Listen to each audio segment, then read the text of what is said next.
Hello everyone, welcome to chalk and talk. So आज इस video में हम डिस्कस करेंगे एचपी जेबीटी टैट के इंग्लिश सेक्शन के मोस्ट इम्पॉर्टेंट टॉपिक्स, जहां से जेबीटी टैट में बहुत ज़्यादा क्वेश्चंस पूछे जाते हैं। तो हमारे पास जेबीटी टैट में हिंदी सेक्शन रहता है 30 मार्क्स का, उसी तरह से इंग्लिश सेक्शन भी रहता है 30 मार्क्स का। हिंदी सेक्शन के इम्पॉर्टेंट टॉपिक्स को हम इससे पहले डिस्कस कर चुके हैं, वो आप मेरी जेबीटी टैट की प्लेलिस्ट में जाके चेक कर सकते हैं। तो हमारे पास मैक्सिमम जो पूछा जाता है इंग्लिश में भी और हिंदी में भी वो रहता है ग्रामर। तो जो इसमें इम्पॉर्टेंट टॉपिक्स है वो है सिनोनिम्स। सिनोनिम से बहुत ज़्यादा क्वेश्चन पूछे जाते हैं, यहाँ से रैंडम क्वेश्चंस रहते हैं हर बार। इसी तरह से हमारे पास एंटोनिम्स, यहाँ से भी बहुत ज़्यादा क्वेश्चंस रहते हैं। मैं पहले उन टॉपिक्स के बारे में आपको बता रही हूँ जहाँ से बहुत ही ज़्यादा क्वेश्चंस पूछे जाते हैं, उसके बाद में जहाँ से रेयर क्वेश्चन रहते हैं उनको डिस्कस करेंगे। तो सिनोनिम्स से बहुत ज़्यादा क्वेश्चंस रहते हैं, उसके बाद एंटोनिम्स से बहुत ज़्यादा क्वेश्चंस रहते हैं।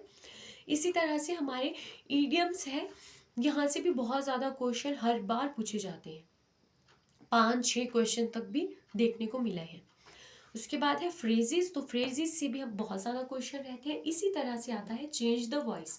चेंज द वॉइस में आपका आ जाएगा एक्टिव वॉइस, पैसिव वॉइस। तो यहाँ से भी बहुत ज़्यादा क्वेश्चंस पूछे जाते हैं, 5 से 6, इससे भी ज़्यादा क्वेश्चंस कभी कभी तो देखने को मिले हैं। इसी तरह से जो आपका बहुत ज़्यादा देखने को मिलता है वो है फिलअप्स। फिलअप्स में भी आपके पास क्या आता है, कैसे फिलअप्स आते हैं, आपके पास आएंगे आर्टिकल्स, जैसे ए एंड द, कहाँ पे आपको ए यूज़ करना है, कहाँ आपको एन यूज़ करना है, कहाँ पे आपको द यूज़ करना है। इसी तरह से आपके पास इज एम आर का यूज़ आ जाएगा, वॉवल्स का यूज़ आ जाएगा।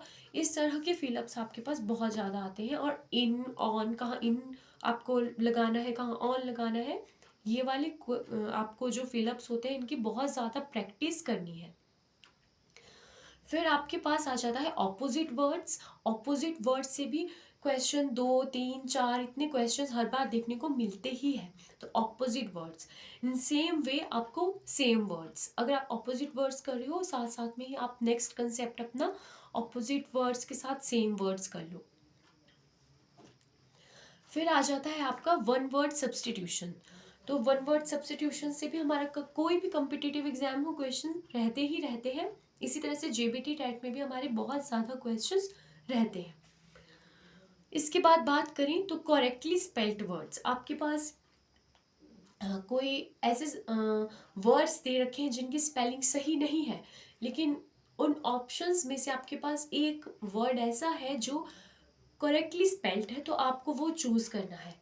तो ये भी आपका ज़्यादा अच्छा प्रैक्टिस से ही होगा। आप जितनी ज़्यादा प्रैक्टिस करोगे आप उतने अच्छे से ये क्वेश्चंस अटेम्प्ट कर पाओगे। उसके बाद हमारा आ जाता है चूज़ करेक्ट सेंटेंस। सेंटेंस में भी कहीं मिस्टेक होगी, जिस तरह से वर्ड में है इसी तरह से आपका सेंटेंस में आ जाएगा। सेंटेंस में कहीं मिस्टेक है, सही सेंटेंस नहीं है, उसकी सेंस नहीं बन रही है, सब्जेक्ट कहीं और लगाया है, हेल्पिंग वर्ब कहीं और है, तो उसमें भी ऑप्शंस में से एक आपके पास करेक्ट सेंटेंस होगा, तो आपको वो चूज़ करना है। ये भी आप जितनी ज़्यादा प्रैक्टिस करोगे उतने अच्छे से इन क्वेश्चंस को अटेम्प्ट कर पाओगे। इसी तरह से आपके पास gender and number, change the gender and change the number से हर बार बहुत ज़्यादा क्वेश्चंस रहते हैं, और ये आप बहुत ही छोटी क्लासेस से करते आ रहे हैं, तो मुझे नहीं लगता इसमें आपको कोई डिफ़िकल्टी होनी चाहिए। ये भी आपको अच्छे से कर लेना है, एक बार बहुत ज़्यादा अच्छे से करने हैं। यहाँ तक के जितने भी अभी तक मैंने आपको टॉपिक बताए इनका वेटेज बहुत ज़्यादा रहता है।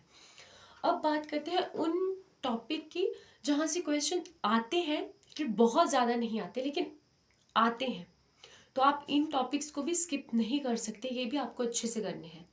इसमें सबसे पहले आ जाता है हमारा पार्ट्स ऑफ स्पीच, फिर इसके बाद करना है आपको प्रोवर्ब्स, फिर आ जाता है आपके पास कंजक्शन, इसी तरह से प्रपोजिशन, और उसके बाद इंटेरोगेटिव सेंटेंस। यहाँ से भी क्वेश्चन देखने को मिलते हैं, रेयर क्वेश्चंस होते हैं लेकिन होते ज़रूर है। इसी तरह से आपको करना है वर्ड मीनिंग। तो वर्ड मीनिंग पे आप जितने प्रैक्टिस करो, जितने ज़्यादा आप पढ़ो, ग्रामर आपके कोई छोटी क्लासेस के हैं, आपके पास लूसेंट ग्रामर है, कोई और ग्रामर है, जितना प्रैक्टिस करो उतने ही आप उनके पास ज़्यादा आपकी वोकेबलरी होगी, आपको ज़्यादा मीनिंग पता होंगे, ज़्यादा वर्ड्स पता होंगे। इसके बाद हमारा जो आता है वो होता है पैसेज। तो कई बार इसमें जेबीटी टेट में पैसेज भी दे दिया जाता है, आपको वहाँ से क्वेश्चन आंसर्स करने होते हैं, तो पैसेज की भी आपको प्रैक्टिस करनी है। ये था हमारा ग्रामर पोर्शन। इसके साथ साथ ग्रामर पोर्शन के साथ साथ आपके पास बहुत कम ऐसा हुआ है कि थोड़ा वो पोएट के, ऑथर के आपसे नेम्स पूछ लेते हैं।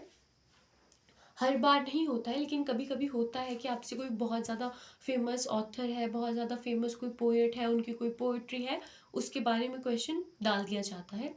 तो अगर आपके पास टाइम है तो आप वो भी देख सकते हैं। लेकिन जिनका एग्ज़ाम अभी 15 अक्टूबर को होने वाला है, उन लोगों को जो मैंने ये मोस्ट इम्पॉर्टेंट टॉपिक बताए, पहले इन टॉपिक्स को बहुत अच्छे से करना होगा। बाकी जो आपके ऑथर पोइट वाले टॉपिक है, आपके ये इस तरह के पैसेज वाले जो भी टॉपिक है, इनको आप स्किप भी कर दो तो कोई बात नहीं, आप अच्छा स्कोर कर लोगे। आई होप आप लोगों को ये वीडियो इन्फॉर्मेटिव लगी। अगर ये वीडियो इन्फॉर्मेटिव लगी तो मेरे चैनल को लाइक, शेयर एंड सब्सक्राइब करना ना भूलें। Thank you.